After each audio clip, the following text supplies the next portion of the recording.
O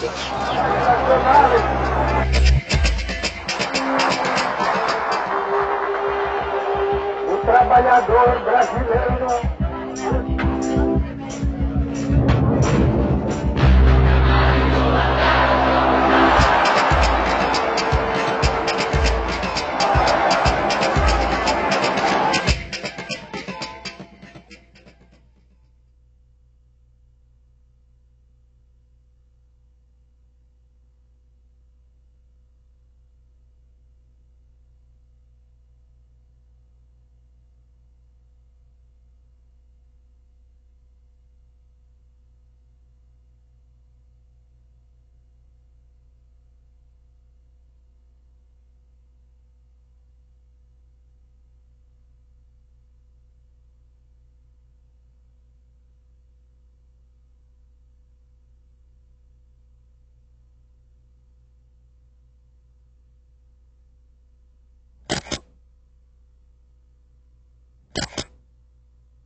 Quando Getúlio chega ao poder, seja por intenções anteriores que a gente não conhecia, seja por imposições daquelas circunstâncias, ele se transforma num personagem centralizador, ao mesmo tempo modernizador do país e com fortes traços autoritários. Tanto assim que os anos de 1930 a 1945, os 15 anos em que ele esteve no poder, são conhecidos geralmente como a Era Vargas.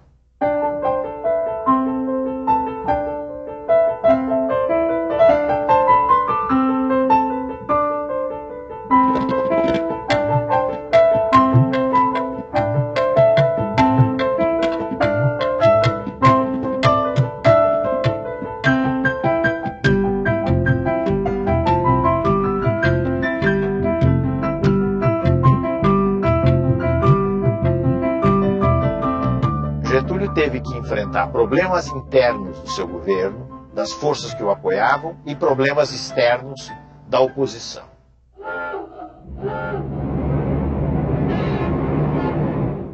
O problema maior que Getúlio teve que lidar entre as forças que o apoiavam, talvez tenha sido o problema do tenentismo. Porque os tenentes haviam apoiado a Revolução de 30, mas tinham suas ideias próprias a respeito do que devia ser feito. Então houve um verdadeiro confronto entre o governo Getúlio e os tenentes. O confronto nunca foi um confronto armado, entenda-se bem, foi uma disputa política. Esse confronto acabou terminando com um triunfo do governo Vargas. Então, os tenentes ou saíram do exército, ou se integraram em alguns movimentos radicais, ou, em sua maioria, passaram a apoiar o governo Getúlio.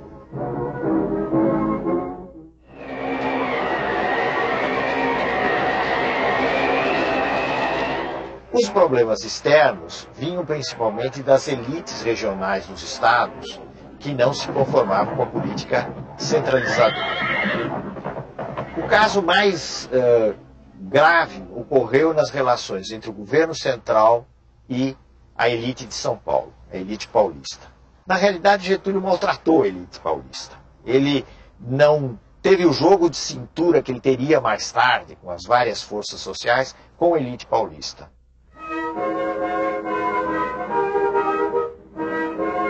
Isso deu origem a muitas resistências e acabou gerando a Revolução de 1932. Herói sua luta feito, firma sua tradição, tendo nas mãos o direito e a pátria no coração. São Paulo lutou durante vários meses praticamente sozinho, mas no fim foi derrotado pelas forças do governo federal, sobretudo pelas forças do Exército Nacional.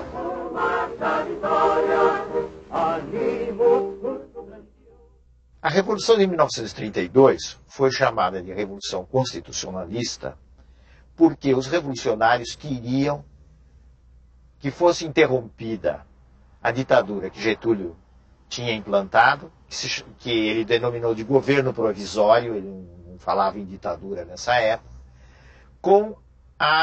queria interromper com a convocação de uma Assembleia Constituinte para se aprovar uma Constituição no país e se implantar um regime democrático. Nesse sentido, a Revolução foi vitoriosa. Ela foi derrotada pelas armas, mas ela pôs na ordem do dia a necessidade que havia de se dar uma forma legal para o país. E se interrompeu o governo que Getúlio estava chefiando e que era chamado de governo provisório. Então, Getúlio Vargas convocou eleições, que foram realizadas em maio de 1933, para uma Assembleia Constituinte.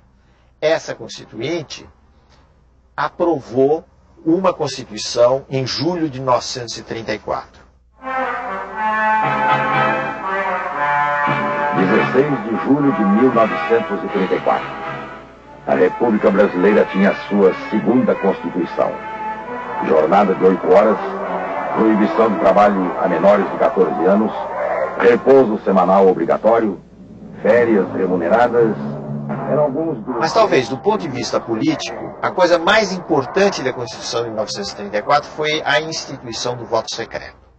Essa Assembleia, depois que se reuniu e aprovou a Constituição, foi ela mesma quem elegeu presidente da República por voto indireto, o Getúlio Vargas. Em frente ao Palácio Tiradentes, o povo assiste à chegada do carro presidencial. Uma delegação de constituintes recepciona o chefe do Executivo. O recinto da Câmara dos Deputados estava completamente lotado. Há 8 anos que não se realizava uma cerimônia deste gênero.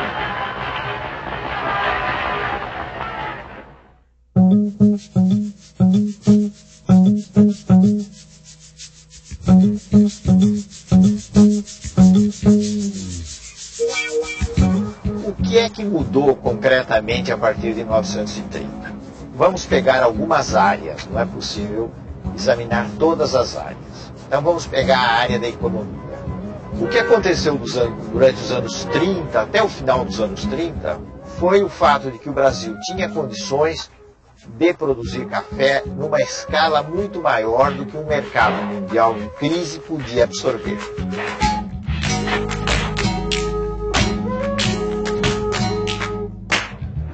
Então, se realizou toda uma política de queima do café. O governo comprava o café dos cafeicultores e queimava o café para regular a oferta no mercado internacional.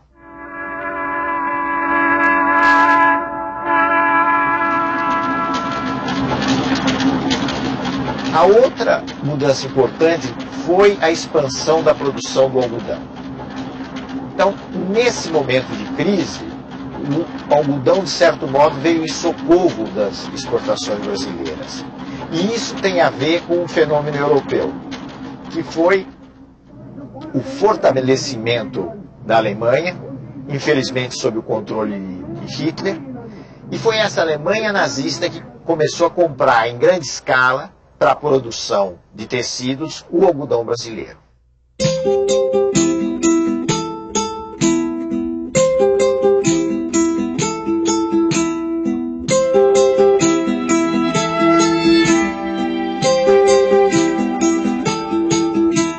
O impulso inicial dessa industrialização brasileira no pós-30 foi proporcionado exatamente pelas condições da crise mundial. Como era complicado importar mercadoria acabada, produtos industriais acabados, porque o mil-réis, que era a moeda do tempo correspondente ao real, tinha se desvalorizado, e porque ele não existia mil-réis em quantidade suficiente, porque o Brasil não exportava da mesma forma como exportava antes de 1930, o país foi incentivado a substituir essas importações. E essa substituição se dá com a produção interna de bens industriais. As dificuldades de importação impulsionam e tornam realidade velhos projetos de transcendental importância para o desenvolvimento do país.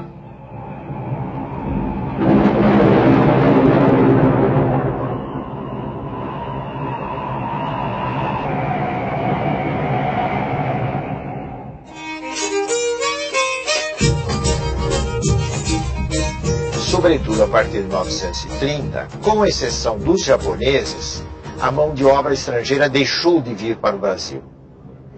E a mão de obra utilizada nos grandes centros do Centro-Sul foi principalmente aquela que migrou de pequenas cidades mineiras e que migrou do Nordeste, entrando principalmente na atividade da construção civil e da atividade industrial.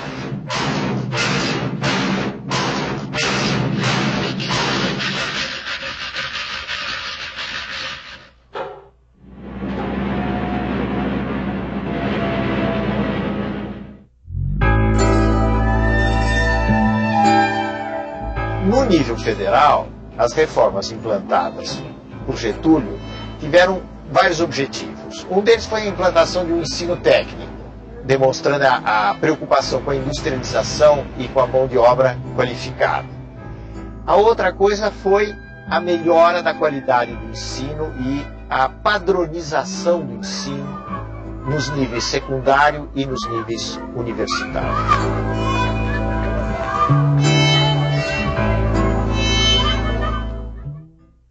Tudo isso foi muito importante, mas nós não devemos esquecer também o fato que a política getulista liquidou as condições de existência de um sindicalismo autônomo, isto é, de uma organização própria dos trabalhadores. Ele fez tudo isso de cima para baixo, autoritariamente, como era o seu estilo.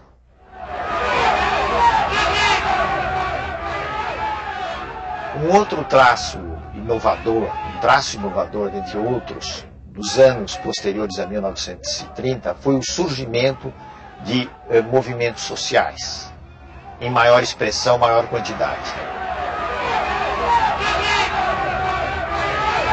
Dentre esses movimentos, nós devemos destacar principalmente dois. Um de extrema direita, que era o integralismo, e um de extrema esquerda, que era o movimento comunista. O movimento integralista estava inspirado no fascismo e tinha como seu líder mais importante Plínio Salgado, que era um político de São Paulo, um jornalista e um político de São Paulo. E foi organizada em nosso país uma agremiação política que tomou o nome de Ação Integralista Brasileira, a qual se caracterizava, sobremodo, pela formação de milícias uniformizadas com camisas verdes e pelos marciais desfiles que realizava. Os integralistas eram nacionalistas, totalitários, adversários das liberdades democráticas e acreditavam num regime sustentado por um partido único. Eles apoiaram Getúlio Vargas na esperança de que através de Getúlio eles chegassem ao poder. Getúlio lhes deu alguma corda até o golpe do Estado Novo, até novembro de 1937. A partir daí os integralistas foram marginalizados, uma parte deles tentou um golpe que fracassou e o movimento deixou de ter importância maior na cena política. Os comunistas tinham uma outra tática, que era a tática de enfrentamento, a tática de oposição. E com isso eles chocaram de frente com o governo Getúlio. Eles formaram um organismo, a Aliança Nacional Libertadora, que pretendia ser uma grande frente popular contra o governo Getúlio e por grandes reformas no país.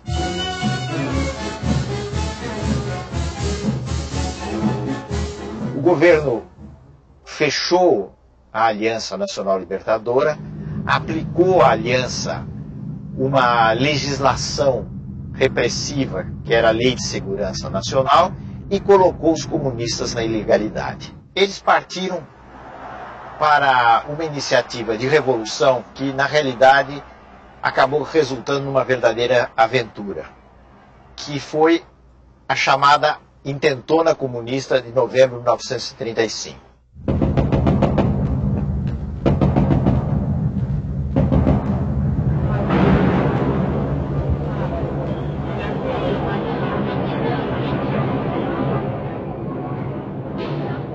A consequência mais importante da insurreição comunista de 1935 foi o fato de que ela deu o pretexto que o Getúlio Vargas e os círculos do governo, principalmente a cúpula do exército, estavam esperando para iniciar uma repressão no país e, mais do que isso, preparar o caminho para a instalação de um regime autoritário. Isso se fez através do golpe que instituiu o Estado Novo, o golpe de 10 de novembro de 1937.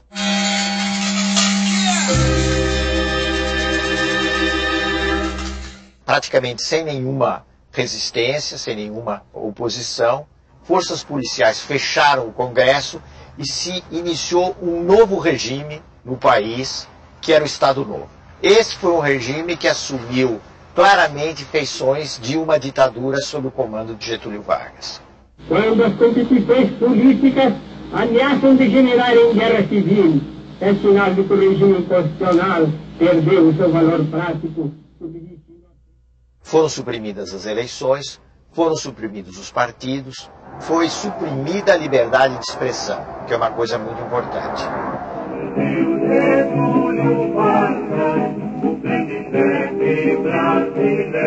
Na maneira de ver de Getúlio e dos generais e dos círculos civis que apoiavam Getúlio, não deveria haver lugar para partidos no país. Os partidos eram parte, eram coisas nocivas à organização do país. Era preciso organizar um todo nacional, de cima para baixo, tendo como chefe supremo o chefe da nação, ou seja, Getúlio Vargas. Getúlio Vargas cuida do lar do trabalhador brasileiro. Aqui o vemos inaugurando as primeiras casas de uma série que planejou para todo o território nacional como habitação condigna dos obreiros da grandeza do Brasil. Tendo ao lado sua esposa, Dona Darcy Vargas, vemos o presidente da República, acompanhado pelo senhor Gustavo Capanema e outras autoridades, inaugurando o Hospital Estácio de Sá, na capital. Getúlio Vargas inaugurava o Instituto Nacional do Livro. Aqui o vemos em companhia do senhor Herbert Moses. O presidente da República assistia à grande parada militar comemorativa de nossa independência.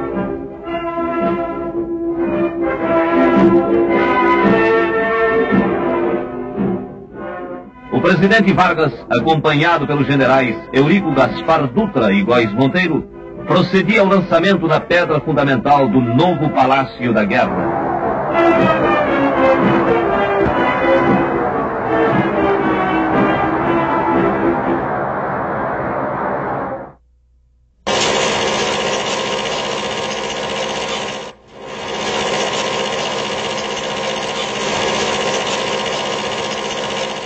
Especialmente no Estado Novo, houve uma ampla utilização do cinema, do teatro, do jornal, do rádio, que tinha uma importância muito grande, para enaltecer as façanhas do governo Getúlio e do Estado Novo.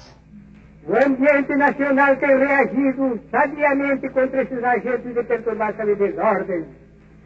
A propaganda insidiosa e dissolvente apenas impressionou os pobres de espírito e serviu para agitar os mal-intencionados. E isso representou alguma coisa de muito diferente, vamos dizer assim, de inovador, se considerarmos o que era o Brasil anterior a esse período. Regulären Soldaten geschaffen. Seit 5:45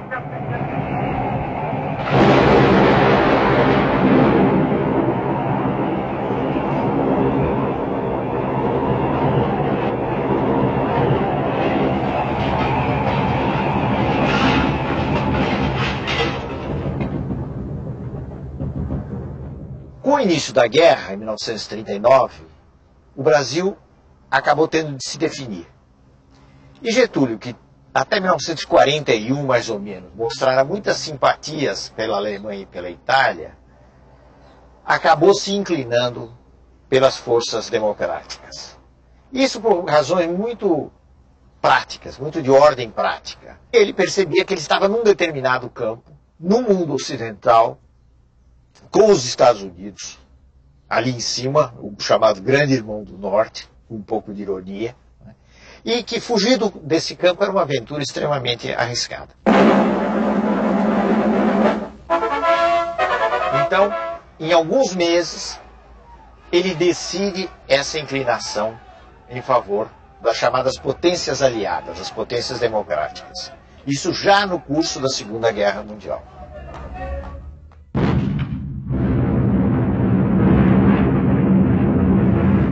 Aí as investidas dos alemães contra a Marinha brasileira levaram mais rapidamente à ruptura de relações com os países do eixo, Alemanha, Itália, depois o Japão, e finalmente a declaração de guerra contra esses países. Aqui esta manhã para receber uma nova força expedicionária que justamente nesse momento está chegando para se juntar aos combatentes de tantas outras nações que já se engajaram na frente da guerra.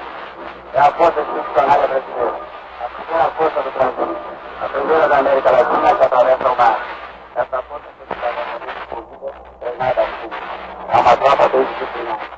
O Brasil enviou elite do seu exército para se bater no solo da lona, ao lado dos canadienses, na seleção de conflito. Estamos embarcando agora. Vocês certamente ouviram muito do seu passo de marcha que desce pela frente do grande transporte do banco.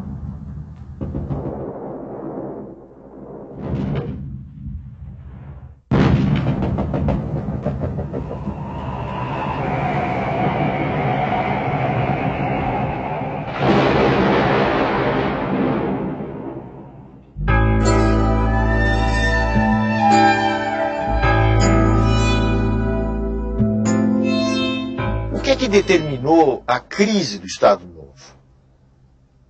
Houve fatores externos e houve fatores internos que se conjugaram, que se juntaram. O fator externo foi a vitória cada vez mais anunciada das forças democráticas no mundo na Segunda Guerra Mundial. Então, é como se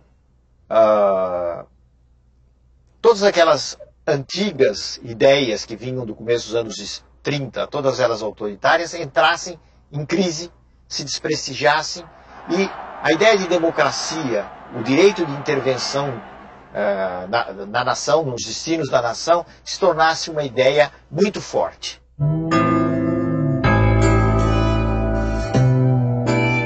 Getúlio foi sensível a essa situação nova, esse novo quadro que começou aí por volta de 1944, mas, ao mesmo tempo, ele fez uma jogada arriscada. A jogada foi tentar se apoiar num certo tipo de mobilização popular, como ele nunca tinha feito no passado.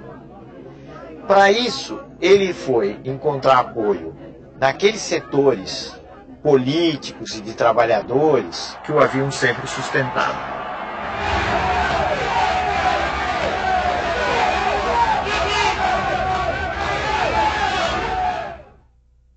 Essa mobilização desagradou os meios militares, desagradou gente como o general Góes Monteiro, o general Dutra, que haviam sido os articuladores do Estado Novo.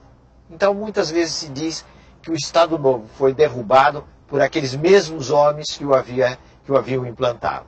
Já fiz a minha parte na grande tarefa de mobilizar para o engrandecimento comum as forças criadoras da nacionalidade. Getúlio foi deposto praticamente a frio, e duas coisas são importantes. Primeiro, que ele conservou intacto o seu prestígio popular. E a outra coisa é que não houve, da parte dos generais e das elites civis que depuseram Getúlio, a intenção de jogá-lo para fora do jogo político.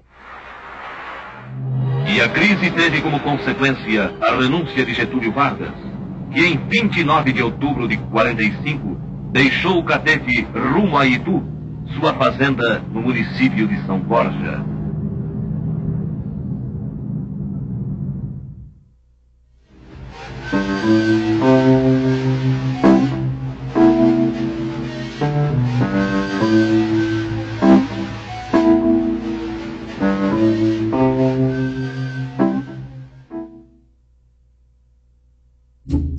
No próximo programa, o Brasil escolhe o caminho das eleições.